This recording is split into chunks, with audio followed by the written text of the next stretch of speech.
샬롬, 거래의 기술 28번째. 이 책의 첫머리에서 내가 거래를 행하는 것은 단지 거래의 그 자체를 위해서라고 말한 바 있다. 그러나 결국 우리는 현재 얼마나 많은 거래를 하고 있느냐 하는 것보다 결과적으로 무엇을 성취했느냐에 의해 평가된다.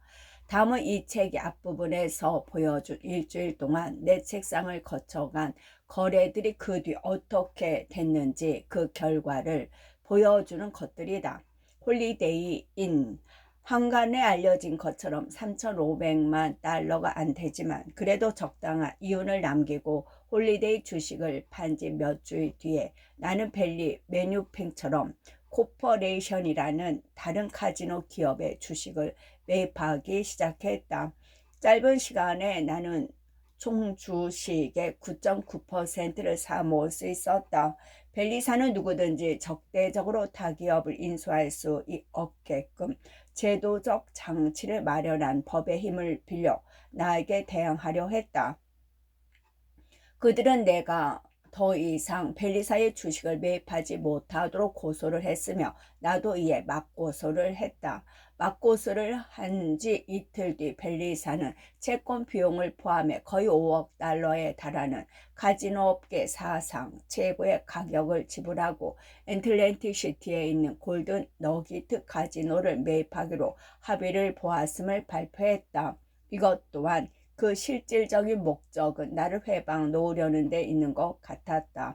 애틀랜티시에서 어떤 기업도 3개 이상의 카지노를 소유할 수 없도록 법으로 금지되어 있는데 만약 벨리사가 골든 너키트를 매입하고 난 뒤에 내가 벨리를 인수한다면 나는 4개의 카지노를 갖게 되는 셈이다.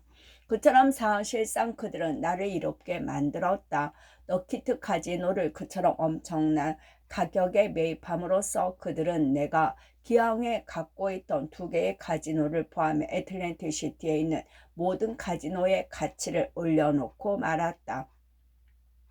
결국 벨리사는 화해를 제의했고 나는 거절할 수가 없었다. 나는 그들이 너키트를 매입하는데 방해하지 않기로 동의했다. 대신 그들은 내가 갖고 있던 그들 회사의 지분 9.9%를 당초 내가 지불한 가격보다 훨씬 높은 당시의 평균 가격으로 다시 매입하기로 동의했다. 나는 2천만 달러 정도의 얼마 안 되는 투자로 상당한 이익을 남겼다. 1987년 3월 이번엔 정당한 방법으로 리조트 인터내셔널이라는 세 번째 카지노의 매입을 시도했다. 리조트사의 설립자인 제임스 크로스비가 죽고 나자 몇몇 다른 업자들이 그 기업을 인수하기 위해 흥정을 벌였으나 모두 실패했다. 그동안 나는 리조트사를 지배하고 있던 몇몇 사람들과 친분을 다져왔다.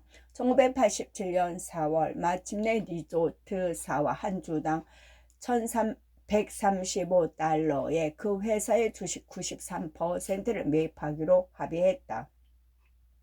그들 몇몇 다른 업자들이 더 높은 가격을 제의했지만 그들은 계속 우리와 합의를 고수했다. 그들은 다른 것보다 짐 크로스비가 가장 원하는 보드워크의 호텔 카지노 타지마할을 건설하기에는 내가 가장 적임자라고 믿고 있었다.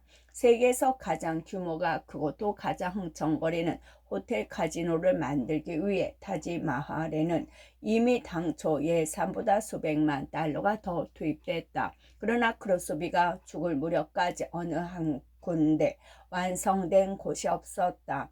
나는 타지마할이 1988년 10월경 개점하기를 바라고 있었다. 더 효율적인 경영을 위해 나는 타지마할에 인접해 있는 리조트 카지노의 문을 닫을지도 모른다. 물론 나는 다른 카지노 업자에게 적당한 값을 받고 경영권을 언제든지 팔아버릴 수 있다. 누가 아는가? 벨리나 홀리데이인이 흥미를 갖고 있는지. 에노벨 힐을 위해 10만 달러 이상에 달하는 기금모금을 건넸다. 우리는 이 돈으로 저당 대금을 지불하고 그녀의 농장을 구했다. 기념으로 우리는 힐 부인과 그녀의 딸을 뉴욕으로 데려왔다. 이곳 트럼프 타워 앞마당에서 우리는 처음이자 마지막인 저당권 화형식을 가졌다. USF에 NFL에 대한 배심원의 공정거래 위반 판결에도 불구하고 USFL이 손해배상으로 고작 $1만 받도록 판결하자 USFL의 소유주들은 만장일치로 이에 대한 항소를 결의했다. 이 항소는 처음 나의 경우만큼이나 그 이유가 타당하다고 생각한다. 울먼 링크. 이 링크는 당초 예상하고 있던 것보다 $75만 $75를 더 절약할 수 있었으며 예정보다 꼭 한 달 전인 1986년 11월 문을 열었다.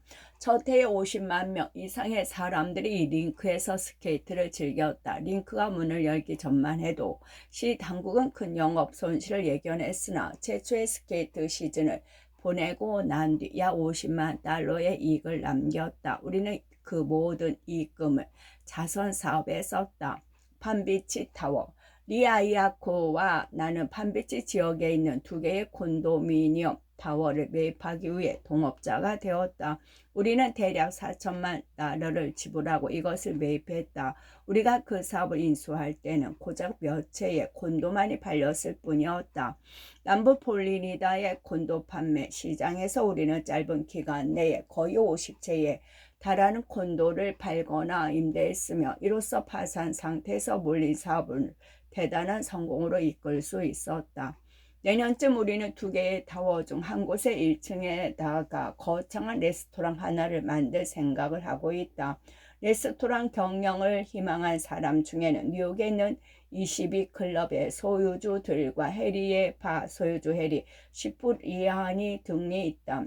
찰스 고드스타인 경은 이 거래가 완결되기 전에 리아이아코카의 자문역에서 해임됐다. 오스트레일리언 카지노. 우리는 세계에서 2번째로 애틀랜틱 시티에 있는 타지마할 다음으로 큰 이 카지노 운영을 맡은 최종 후보 중 하나로 선정되긴 했으나 나는 마지막 순간에 더 좋은 생각을 해냈다. 뉴욕에서 비행기로 24시간이나 걸리는 거리에 있는 사업을 운영한다는 것은 바로 코앞에도 신경 쓸 것이 많다는 점을 감안해 볼 때 이치에 맞지 않는 일이었다. 최종 결정이 오스트레일리아 뉴사우스 웨일스의 공무원들에 의해 발표되기 직전에 나는 그들에게 입찰을 포기할 것이라고 통보했다.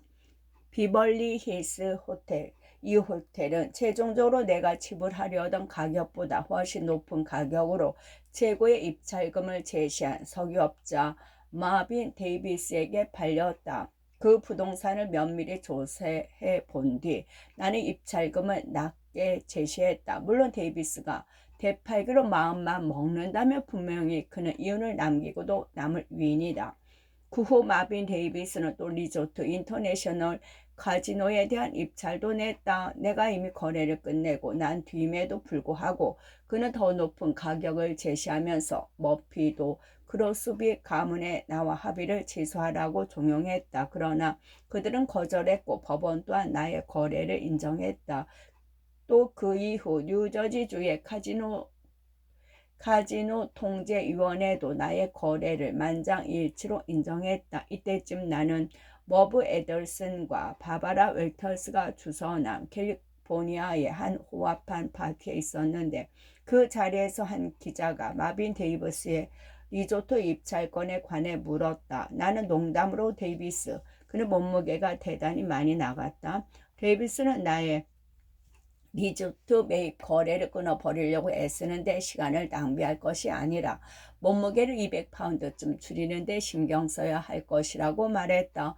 그 후 나는 데이비스가 나의 말에 대해 대단히 분개했다는 얘기를 들었지만 과히 기분이 나쁘지는 않았다. 나는 적들에게까지 구태여 상냥한 태도를 보이려고 애쓰지는 않는 편이다. 주차장.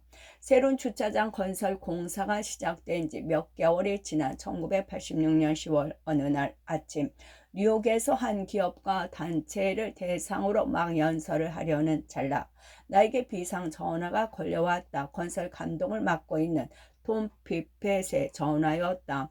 거대한 메가톤급 크레인을 다루는 조종사가 조작을 잘못하는 바람에 크레인과 22톤짜리 철근 구조 하나가 한꺼번에 주차장 위에 쓰러진 것 같았다. 피펫은 주차장의 상당 부분이 붕괴됐다고 알렸다. 인부들은 어떻게 됐소? 다친 사람은 없었습니까? 라고 물었다. 그는 100여 명의 인부들이 현장에서 작업을 하고 있었는데 정확한 상황을 파악 중이라고 말했다. 계속 연락을 취하도록 이른 다음 연설장으로 떠났다. 연설하는 동안만은 그 문제에 마음 쓰지 않으려고 애썼다. 연설을 마치고 밖으로 나오자마자 톰으로부터 온 메시지가 나를 기다리고 있었다. 즉시 그에게 다시 전화를 걸었다. 그는 사실은 믿으려 하지 않으시겠지만요, 트럼프 씨. 우리는 모든 사람을 헤아려 봤는데 다친 사람이라고는 단 한 사람도 없었습니다. 라고 말했다. 단 한 사람의 생명이라도 잃어버린다는 것은 무시무시하고 엄청난 결과를 가져올지 모른다. 이 경우 인부들이 마침 그 순간에 다른 곳에 있어서 자신들의 생명을 구할 수 있었던 것은 순전히 운이 좋았기 때문이다. 이것은 모든 일들이 얼마나 깨어지기 쉬운가를 보여준다. 그 사람들은 대단히 운이 좋았고 나 역시 마찬가지였다. 더 이상의 사고 없이 그 일을 끝났다. 1987년 5월 우리는 1200개에 달하는 주차 공간을 갖춘 새로운 주차 시설을 개장했다. 이 시설은 보드워크에 있는 트럼프 플라자까지 보도로 연결되어 있다. 개장한 주 내내 우리는 슬롯머신에서 종전의 2배에 달하는 수입을 올렸다. 이 수입의 대부분은 부쩍 많이 우리 주차 시설을 이용하게 된 보행자들로부터 나왔다. 7월경 주차 공간은 모두 2,700개로 늘어났으며 이외에도 우리는 적절한 시간과 돈을 들여 버스 터미널과 리무진 주차장을 갖추었다. 나는 라스베이거스에서 도박 면허 신청을 취소했다. 리조트와 애틀랜틱 시티에 있는 2개의 다른 카지노만 해도 내가 카지노 업계에 신경을 쏟기에는 충분했다. 지금 내가 신경을 쓰는 곳은 애틀랜틱 시티지만 그렇다고 해서 장차 언젠가 네바다에 건축을 하든가 무엇을 매입하는 일을 배제하지는 않고 있다. 트럼프 승용차. 나의 이름을 딴 2종류의 캐딜락형 리무진을 생산하기로 결정을 내렸다. 트럼프 골든 시리즈는 지금까지 나온 승용차 중에서 가장 실내 공간이 넓은 리무진이 될 것이고 트럼프 이그제큐티브 시리즈는 같은 형이지만 다소 덜 화려할 것이다.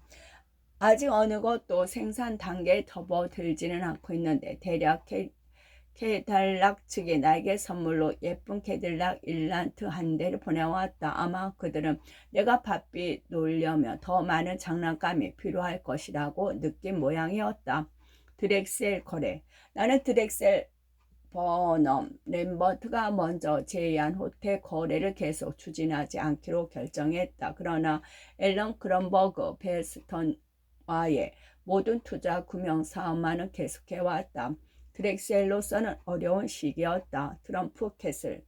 이바나에게는 도저히 맞설 재건이 없다고 말한 적이 있었지만 그녀는 내가 예상했던 것보다 훨씬 더 빨리 그 사실을 입증해 보였다.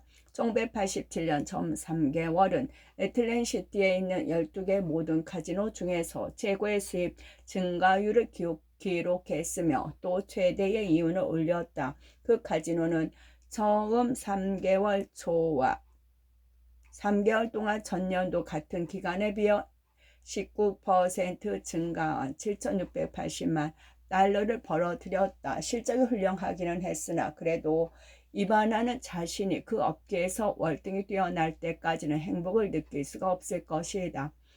걸프 앤드 웨스턴. 나는 걸프 앤드 웨스턴사의 회장인 마틴 데이비스에게 계속해서 그 장에 관한 이야기를 해왔다. 이와 함께 나는 꾸준히 백화점 체인인 알렉산더스의 주식을 매입해왔다. 58번가와 69번가 또 뉴서드 애비뉴와 레싱턴 애비뉴 사이 블루밍데일 옆에 있는 이 체인의 본점이 위치한 지역은 그 장뿐이 아니라 상업용과 주거용 고층 건물을 짓게 안성맞춤인 장소다. 마라라고. 수영장과 테니스 코트가 완성되었고 둘 다 내가 원하는 것만큼 아름다웠다. 나는 휴식에는 그다지 흥미가 없었지만 마라라고만큼은 거의 자신을 잃을 정도로 즐긴다. 그곳은 나를 낙원에 한층 가깝게 데려간다. 모스크바 호텔. 1987년 1월 나는 미국 주재 소련 대사 윤이 주민이로부터 한 통의 편지를 받았다. 내용은 모스크바에서 온 희소식을 전하게 돼서 대단히 기쁩니다. 라고 시작됐다. 그 편지는 계속해서 소련의 국제 관광을 위한 국가기관이 고스코 민투어 리스트를 나와 합작으로 모스크바에 호텔을 하나 건설해서 경영하는 문제에 큰 관심을 표명했다고 적고 있었다. 7월 4일 나는 이바나와 그녀의 비서 릴사 샌드 갤런드라 그리고 노마를 데리고 모스크바로 날아갔다. 대단히 특별한 경험이었다. 우리는 붉은 광장 근처에 몇 곳을 포함해서 호텔 건립, 후보지 물색을 위해 대여섯 군데를 여행했다. 우리는 내셔널 호텔에 있는 레닌의 방에 묵었으며 나는 거래를 행하는 소련 관리들의 의혹에 감명을 받았다. 트럼프 기금. 나는 압류된 부동산을 매입하기 위해 외부 투자자들로부터 모금한 돈으로 별도의 기금을 설치하지 않기로 결정했다. 나는 나 스스로 위험을 지는 것은 개의치 않는다. 그러나 많은 다른 사람들, 특히 몇몇 친구들과 포함된 사람들의 돈의 책임을 진다는 것은 그렇게 유쾌한 것만은 아니다. 같은 이유로 해서 내 회사 중 어떤 것도 공개하고 싶다는 생각을 가져본 적이 결코 없다. 나 자신에게만 책임을 진다면 무엇인가를 선택하기가 훨씬 용이한 법이다. 나의 아파트. 1987년 가을 아파트 수리가 완전히 끝났다. 내 시간을 가질 만한 여유를 갖게 됐으면 또한 그렇게 된 것이 행복하다. 세상 어디에도 이 같은 아파트는 없을 것이다. 727 항공기. 나는 결국 한 항공기를 찾아냈다. 1987년 봄 나는 비즈니스 위크지에서 우연히 경영난에 처한 다이아몬드 샴로크라는 텍사스 소재의 한 회사에 관한 기사를 읽게 됐다. 그 기사는 실제로 왕처럼 행사하고 있는 샴로크사의 고위 간부들이 어떻게 그들의 어마어마한 특권을 즐기고 있는지를 생생히 묘사했다. 기사에 나타난 예를 중에는 그들의 마음대로 타고 날아다니는 그 회사 소유의 호화판 727 항공기도 있었다. 나는 어떤 기회가 왔음을 느꼈다. 월요일 아침 나는 비즈니스 위크지 표지의 사진에 실린 그 회사 대표의 사무실로 전화를 걸었다. 그러나 그는 더 이상 그곳에 있지 않았고 찰스 블랙번이 새로운 대표로만 임명된 뒤였다. 나는 즉시 그에게 연결되었고 우리는 몇 분 동안 얘기를 나누었다. 우선 나는 그에게 만사가 잘 되기를 바란다는 인사말을 한 뒤 그 회사의 727에 관해 얘기를 끄집어냈다. 팔 의향이 있다면 내가 사고 싶다고 말했다. 충분히 예상한 대로 블랙번은 그들 모두가 그 항공기를 대단히 사랑하고는 있지만 그것을 파는 것이 첫 번째 과업이라고 말했다. 심지어 그는 내가 살펴보기에 용이하도록 뉴욕으로 그것을 보내겠다고 제의했다. 다음날 나는 그 항공기를 살펴보기 위해 라과디아 공항으로 나갔다. 나는 웃지 않을 수 없었다. 그 항공기는 200명의 승객을 태울 수 있었지만 15인승으로 개조되어 있었으며 침실 넉넉한 목욕탕 그리고 별도의 짐목 공간까지 갖추고 있었다. 그 비행기는 내가 필요한 것 치고는 가소가분했지만 기회가 찾아왔을 때 그것을 걷어차기는 어려운 법이다. 신형 지리치기를 구입하는 데는 대략 3천만 달러가 든다. 크기가 727의 4분의 1밖에 안 되는 AG-4기도 1800만 달러나 된다. 그러나 나는 다이아몬드 샴로크 사가 그것을 팔고 싶어 한다라고 했으며 또 지리치기를 구입하려는 사람들이 그렇게 많지 않다는 것을 알았다. 나는 터무니없는 낮은 가격인 500만 달러를 제안했다. 그들은 1000만 달러를 맞섰다. 그 순간 나는 이 협상이 어떻게 끝나든 상관없이 매우 좋은 거래를 하고 있다는 것을 알았다. 우리는 다소 옥신각신했으나 결국 800만 달러의 합의를 봤다. 나는 이 항공기에 견줄 만한 다른 민간 항공기가 있다고는 믿지 않는다. 다음에 무엇을? 다행스럽게도 나는 이 질문에 대답을 알지 못한다. 대답을 안다면 흥미가 오히려 반감될 것이다. 그러나 이것만큼은 알고 있다. 즉 장래가 과거와 같지는 않을 것이라는 점이다. 나는 일할 수 있는 나이에 처음 20년간을 건축을 하고 재산을 모으고 많은 일을 이루어내는 데 보냈다. 사람들이 믿기지 않는다고 말하고 있지만 내가 앞으로 20년 동안 해보려고 가장 야심차게 생각하고 있는 것은 지금까지 내가 갖게 된 것의 일부를 되돌려 주기 위한 무엇인가 창조적인 방법들을 찾아내는 일이다. 비록 돈이라는 것이 어떤 가치를 지닐 수는 있지만 나는 그것이 전부라고는 생각지 않는다. 돈을 많이 가진 사람이 관대해지기란 쉬운 법이고 또 그래야만 한다. 그러나 내가 가장 존경하는 사람은 스스로 어떤 방침을 정하고 그것을 고수해 나가는 사람이다. 나는 사람들이 자선을 베푸는 이유에 대해 대단히 무관심했다. 그것은 그들의 동기가 밖으로 드러난 것과 거의 같지 않으며 또 순수한 애타주의와는 거리가 멀기 때문이다. 나의 관심사는 어떤 일이든 행하는 것이다. 사람들에게 일할 수 있는 시간을 주는 것이 단순히 돈을 주는 것보다 훨씬 더 가치 있는 일이다. 나와 내 인생에서 자랑거리라고는 두 가지밖에 없다. 난관을 잘 극복한다는 점과 좋은 사람들로 하여금 최선을 다해 일할 수 있도록 동기부여를 해준다는 점이다. 앞으로 남은 한 가지 과제는 지금까지 나 자신만을 위해 써온 이 같은 재능들을 이제부터는 남을 위해 훌륭히 발휘할 수 있는 방법들을 찾아내는 일이다. 그렇다고 오해하지 말라. 나는 다시 큰 거래를 할 계획을 세울 것이다. 그것도 불처주야로. 끝.